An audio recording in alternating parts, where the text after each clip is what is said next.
Welcome back to Hack City. Joe DeLeone and Sean Anderson, two former college football players from the University of Rhode Island, here to recap Week 7 of FCS Football. Today's episode is presented to you by FanDuel. If you want to be betting on college football, the NFL, whatever it is, make sure you head on over to FanDuel to place those bets. Best betting platform out there. Sean, let's start off by talking about North Dakota State. Their performance against SIU.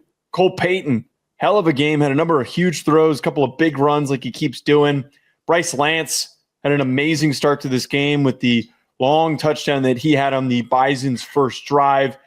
Right now, this North Dakota State team has established themselves as top 2, top 1, wherever you want to place them.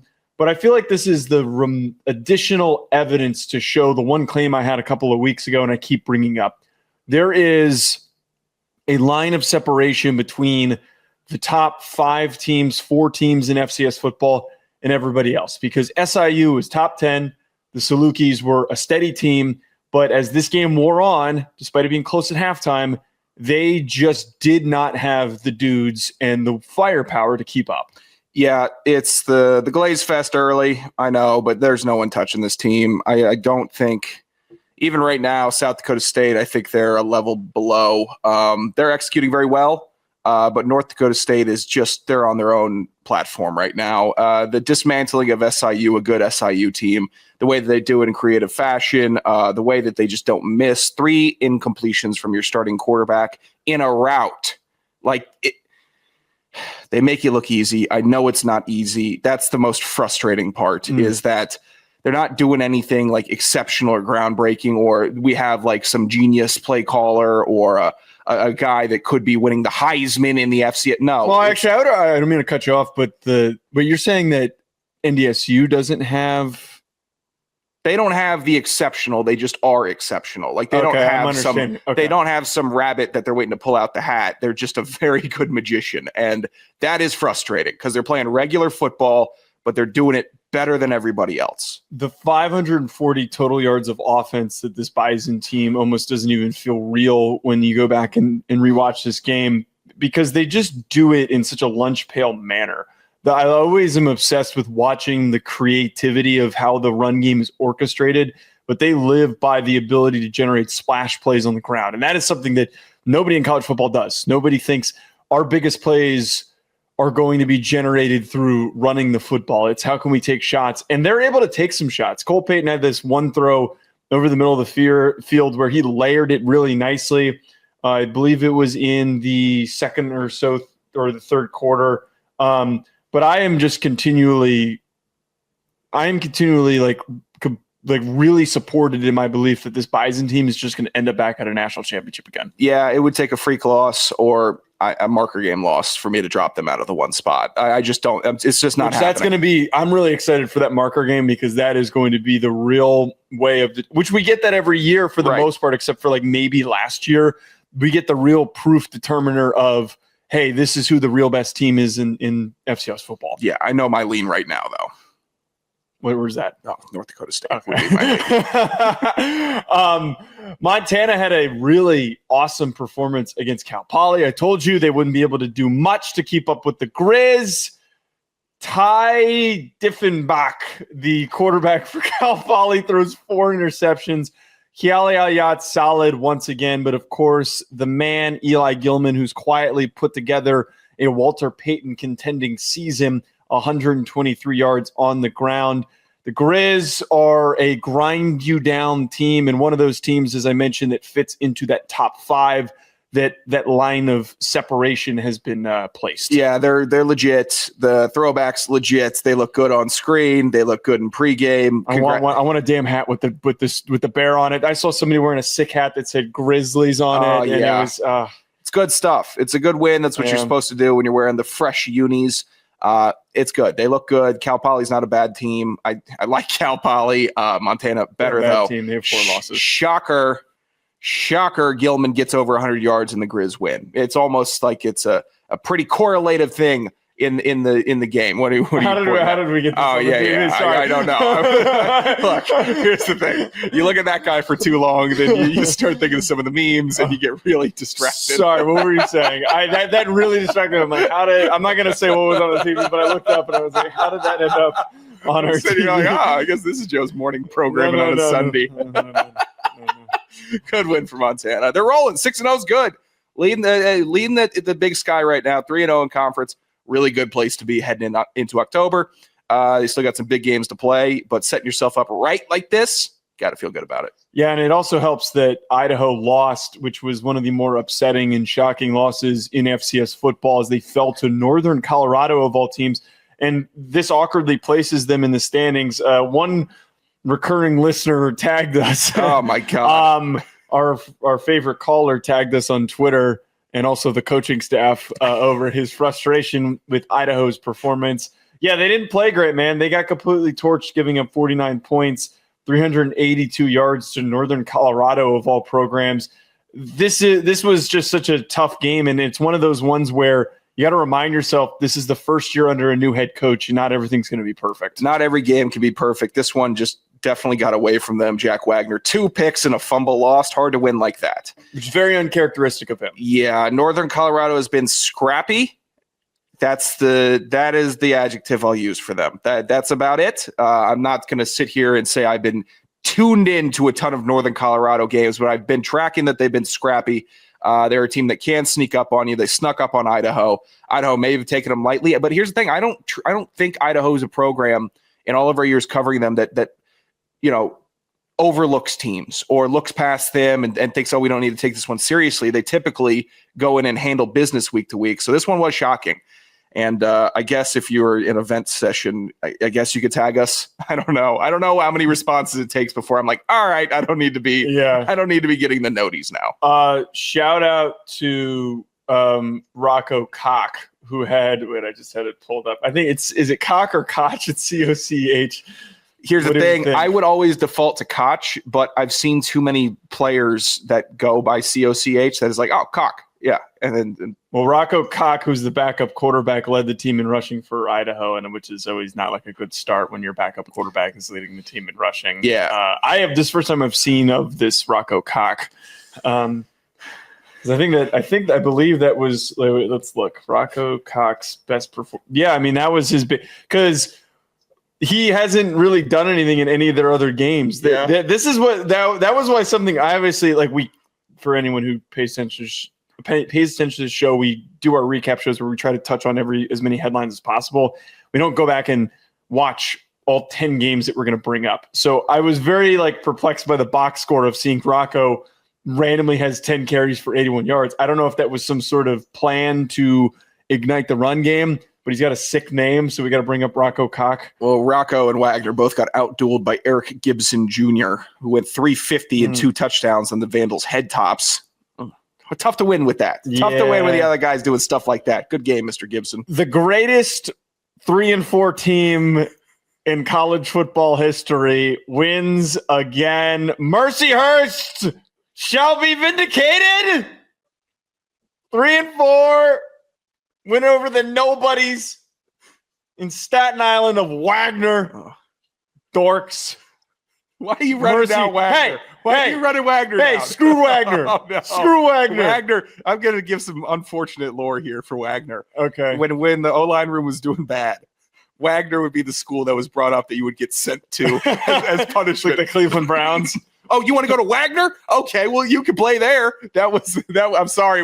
Yeah, but that was. Oh, yeah. Oh, the Wagner fans are going to get awfully. We could go to a Wagner game. You want to go see what that's like? As soon as I said, oh, no, I've seen their field. We would be the only people there. Oh, rough stadium. The stadium attendants would probably stop us. Go, are you sure? Are you sure you want to go? You want to go in there?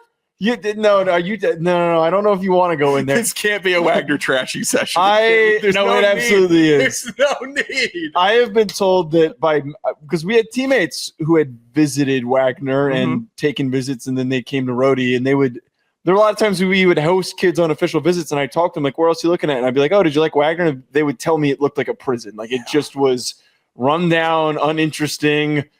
Mercyhurst, on the other hand, is interesting. 3-4. I told you, the greatest 1-4 team in the history of college football. They are turning into the powerhouse of the NEC. 2-0. I'm telling you, man, this team's going to the playoff. I might rank them. No. Well, West Georgia, who we're going to talk about in a second, lost. We've got all these teams like that are pooping their pants at the current moment. Mercyhurst, I'm telling you, there's plenty of good teams that have. If they run the table, if they run the table, they could be the number one team in the country. Okay. Oh, they're running back Brian Trobel. Jesus, their running back Brian Trobel accounted for 2 touchdowns, 120 yards on the ground. Good for Mercyhurst. I'm fine tracking this team. Mm-hmm. You start talking about we're ranking Mercyhurst. I'm not ranking Mercyhurst this week. Happy for Mercyhurst. I'm obviously speaking facetiously. Glad to talk about Mercyhurst, but it's hard for me to get an NEC team on my top 25. Historically, they're not pumping out a bunch of programs, and I'm sitting here saying, "Wow, let's have them be real challengers." It's tough. Damn, they're real far away. I would have been sick if we could go to a game. They're like 6-hour drive. They're like on the border of New York, Ohio, and they're basically. I don't even know what the hell's over there. They're on the northern, like, little tip of Pennsylvania. Is that the tri-state? What's the tri-state area? Is that that is not? This is the tri-state area. What is the tri-state area? Like the surrounding kind of circle of New York City is considered to be the tri-state area. Once you start going south of, like, South Jersey, you're basically in Philly. If you start going too far west, you're basically in Ohio. But Philly isn't counted in tri-state. Not really. So what's the try? Because I got Jersey, I got Connecticut, Jersey, New York, and Connecticut. Connecticut. It's because a lot of people you either live in the city or you live in the tri-state area where you commute into the city. That's it. Okay, I tell you what, I hate Connecticut as a state. Yeah, I'm getting ahead of that. Real shit state. Connecticut's the worst. I don't know, man. I'm telling you, this Mercyhurst team has got some juice to it. Best 3-4 team in college football history. Rhody bounced back with a win over UNH, so we got to give our boys a little bit of credit. They needed that win. We've talked about how UNH is one of those voids you step into and you don't come out alive. Yeah. It is commendable that Coach Flem was able to get these guys back, because I think there was a lot of doubt that was being crept in. And sometimes, this is one thing that we're learning about college football this year at every level. Sometimes a bad loss and a frustrating loss to a team you were supposed to beat ends up being a rallying point. We literally watched Florida do that. Texas do that against Florida. Like we keep seeing this happen every single week in FBS, and this applies for Rhody. I tell you what, not envious of the fellas in that Sunday meeting last week. Not envious of that. Oh my God, we've been in plenty of those, dude. Oh my God. Well, we were in one of those. Every Sunday meeting was getting screamed at, and I don't think they've had a lot of those. No, but with the stakes are up, get them right. It's good for Rhody. UNH is a good opponent. They're strong in the CAA. They're not top of the CAA, but they're strong. They can beat anybody in the CAA if anybody is not fully locked in. So way to go. Keep it up, fellas. We don't want any skids. We don't want to see any of that fall off. So beating UNH is solid. Devin Farrell could be a little bit better. Rest of the squad stepped up. The defense had the nail in the coffin. Fumble return for a touchdown. Very nice. Brendan Barrow, very nice. 111 yards, 2 touchdowns. I'm trying to ride the fence the best I can so I don't inject a ton of my own personal energy into this game. Okay. Because I don't want to jinx them. Oh, that's fair. Well, you've done the reverse jinx on Presbyterian. Oh my God, who are you telling? 6-0. This one I'm serious about. I mean, they actually could be, I think they might be a top 3 ranked team right now. Oh my God, never mind. 6-0 Presbyterian Blue Hose. You stink. Beats Butler 31-25. Dude, if they go undefeated, why wouldn't they be receiving votes as the number 1 team in college football in FCS? I mean, actually in all of college football. Give them Bama, man. I want to see Presbyterian. Oh, do you? Go toe-to-toe. Do they? So do I. You know what? I want to see that also. I want to see the big loudmouths at Presbyterian get beer strong and all chesty about this team. What do you mean the loudmouths? Have you interacted with them? No, I haven't. They don't exist. They play on a lawn, basically. Wait, I want to see. Do they not have an FBS game? Credit to them for not scheduling one. Yeah, money long at Presbyterian. They don't need that. God. Can you imagine if there was some booster that sparked this? Stand up, Butler. Yeah, I think you were decent. No, They won games last year. They do not. They won games last year. They did. Great analysis. No, they don't have. Oh, you want me to ride? Yeah. Get some real damn analysis. Respect my Presbyterian boys, man. Respect these boys. This is the Presbyterian comment section segment. Yeah. Where Joe just gets to be the mouthpiece of the Blue Hose faithful. Yeah. Justin Montgomery, Awful. 10 carries for 134 yards, get effed all over. No, they don't play an FBS team, which I think instead of going to the FCS playoffs, I would like them have to play against Indiana or have to square off with Miami. I would like to see that. I wouldn't mind. We sell out the Rose Bowl and put them against Miami. We need to get rid of the conference championship weekends because it just does more harm than good to the top teams. So in that weekend, we need to substitute FCS versus G5 gauntlet, where we have a couple of FCS reps to try to snatch and steal that Ohio State versus Presbyterian. Okay, all right. Well, then I don't think that Presbyterian has much of a fighting chance. We'll get one of those, like, you know how Virginia Tech played Tennessee in the NASCAR stadium? Yeah. What if we did that? And we Presbyterian the versus least Ohio visible State. game ever. It's just loud and nobody can see the game and it'll be over. I would like to see like NDSU or SDSU or Presbyterian, I guess, if they keep up the undefeated streak, take on, I don't know, who's the G4, whatever, G6 team that would be in the Memphis. Memphis, yeah. Take on Memphis. You can't if Memphis can't beat them, South Florida. FCS gets that spot. I'm telling you, man, when we're in Nashville for Presbyterian versus North Dakota State, I'm gonna need you to be mentally prepared for that. And I don't think that you are. What was the promise that you made? You made a promise that if they go undefeated, what was it? I don't know. I'd give away my vote or something ridiculous. I'm not doing that. Can we get a Presbyterian tat on your chest? Oh my God, no. Back tat? Look, if Presbyterian is in the national championship, I'll go in a full top to bottom blue skin suit, and that'll be my wardrobe for that game. What do you mean? No. You can't be blue, man? No, we're going to paint you blue. I'll get painted blue. Well, that works. Okay, painted blue. You got to wear a Speedo. I got jorts. Blue. I can't do Speedo. Okay, they won't let me. Size too small jorts. Does that work? Yeah, honestly, if I rolled up in a Speedo, they'd say, "Sir, Can we shave your head too?" If Presbyterian's in a natty? No. Just if they go undefeated. No. Now we are working a different. All right, fine. No shave head. You have to do a full show painted blue though if they go undefeated in the regular season. I don't know how we're going to execute that. I don't have time to sit and paint you because that would take a couple of hours because there's a lot of surface area. Yeah. You know what? If they go undefeated the regular season, I'll paint myself blue for a show. You can lay around in the bathtub and we can just lay some paint in the bathtub. You just like dunking a frozen tender in a fryer.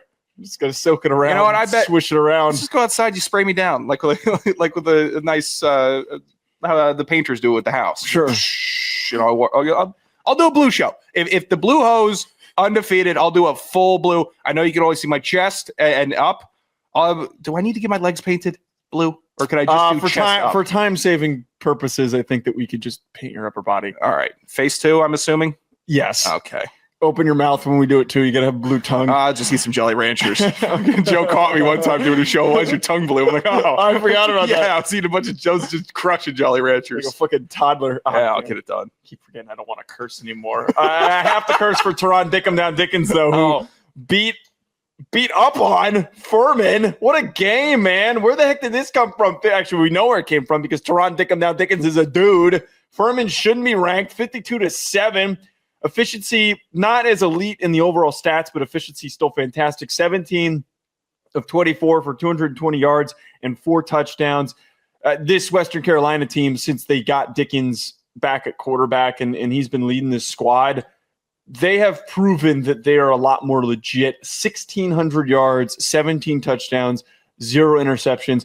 We keep rattling off a bunch of names of guys in the Walter Payton. For me right now, it's Cole Payton, Chase Mason, Eli Gilman, Teron Dickens. Those are the four guys that I think have made the best cases for themselves. I'm sure I might be missing someone. I'd tag out Mason for Derek Robertson from Monmouth, but that's just I'd have Chase Mason in there before Derek Robertson. I'd maybe put Bo Brungard. I'd put him as like my 5 He's not winning enough. Wouldn't get to the podium.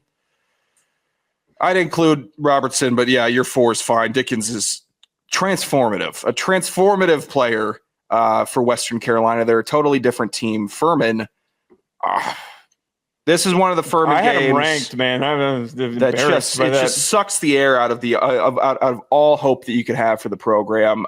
Trey Hedden, 3 picks, a fumble loss 2. They got smoked. They got outclassed. They got outplayed. Teron Dickens really making a statement. They keep on playing like this. When do they lose? That's my question. When do they lose? Who's stopping these guys? It's going to take a deeper round in the playoffs for me to think about it, for me to really consider Western Carolina getting shut down. They are moving the rock. They're putting up big numbers. 52 points. You're in the Sunday meetings with your feet up. You could show up with a sandwich and a cigar. Yeah, it's a good feeling putting up 52 and keeping them to 7. Oh, big win, Western Carolina. I'd bring in a nice bottle of bourbon to watch film.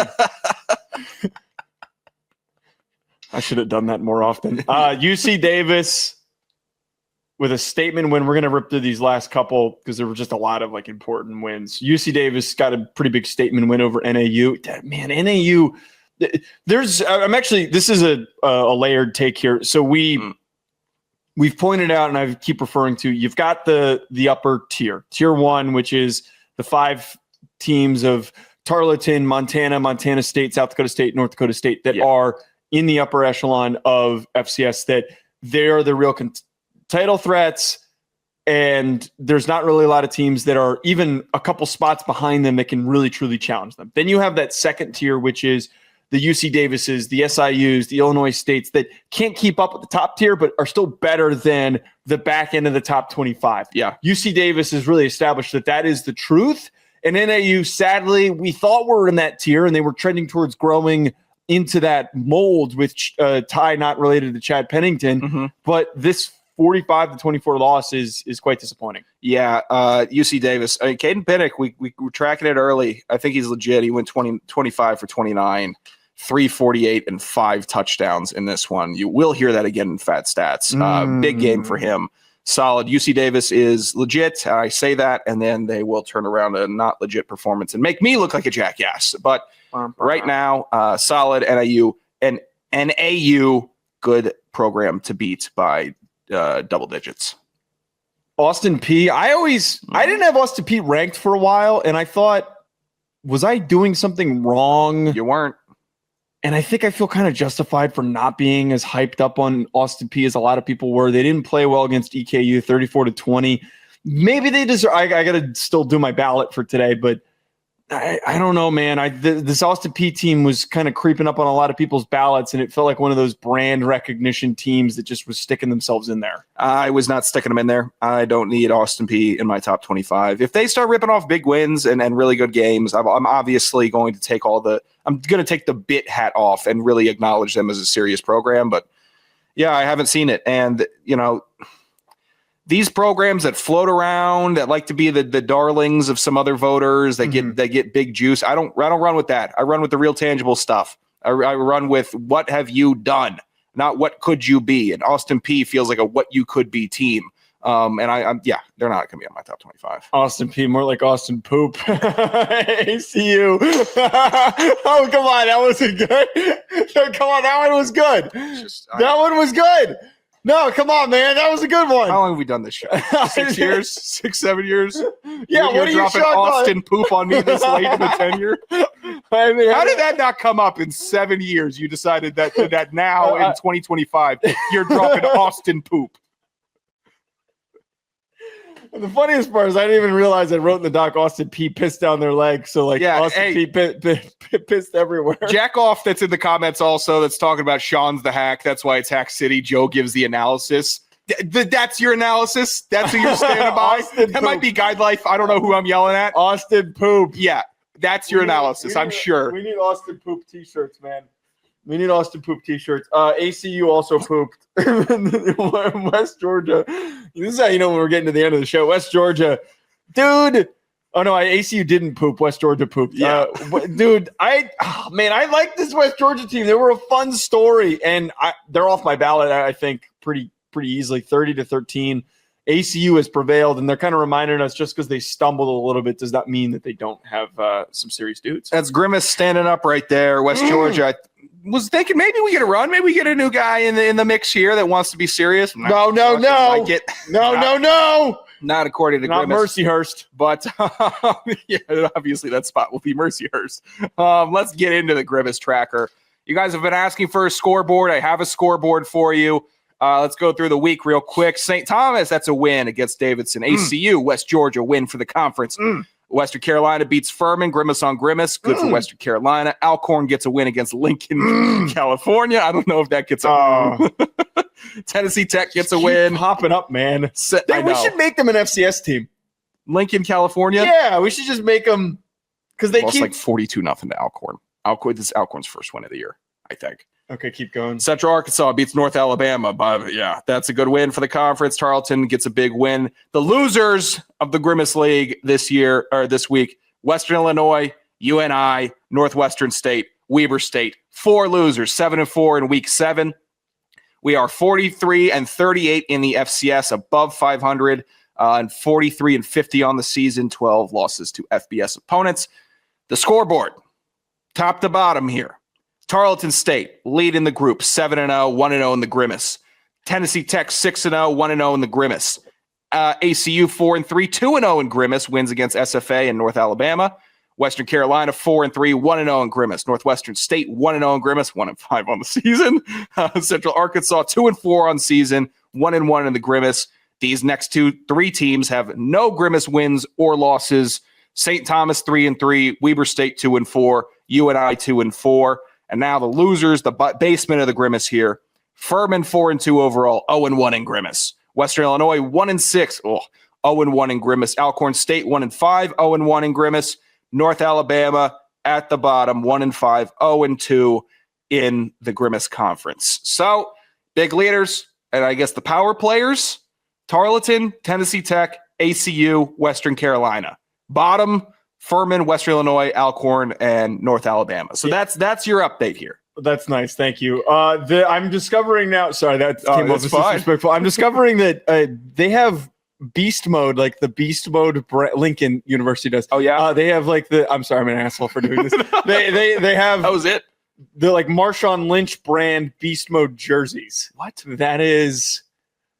I don't know. Like how Michigan has like at Michigan Jordan. Yeah. And Lincoln. Texas Tech has the Mahomes Adidas jerseys. I don't know what brand beast mode is. I don't know how they got these, but there's a video that was posted not that long ago. Oh my God. Well, Lynch is a California guy. Maybe he grew up near Lincoln, California. Maybe he's their biggest booster. I guess so. Maybe he knows somebody on the team and decided to hook him. Big week for the Grimace Conference, though. Thank you for that update. And what do we got here for Fat Stats before we close out? Let's rip through it. New Haven quarterback A.J. Duffy, 15-21, 354 through the air and 4 touchdowns. UC Davis quarterback Caden Pinnock, 25 for 29, 348 and 5 tuds. Sacred Heart quarterback, I think the first Sacred Heart mention on Fat Stats this year. Mitchell Summers, 18 carries, 243 yards on the ground, 2 touchdowns. Running back Mitchell Summers, not quarterback. Houston Christian running back Jyshawn Edwards. I think I got that one. Jyshawn Edwards, 30 carries, 214 and 2 tuds. Central Arkansas running back Landon Chambers, 24 carries, 184 yards, 3 touchdowns. Penn wide receiver Jared Richardson, 15 receptions, 190, 2 touchdowns. Robert Morris, tight end Chaz Middleton, 9 catches, 186 yards, 1 touchdown. And to close it out, Lehigh wide receiver Jeffrey Jamil, 9 catches, 182 yards, 1 touchdown. I got to go with our guy Caden Pinnock. I mean, that's a gaudy, fat-ass stat. It's a donkey stat right there. Yeah, I'm going with Mitchell Summers from Sacred Heart this week. At Joe DeLeone, at Sanderson Radio, at Hack City Pod. Enjoy the rest of your week. Let's go Mercyhurst. Let's go Presbyterian.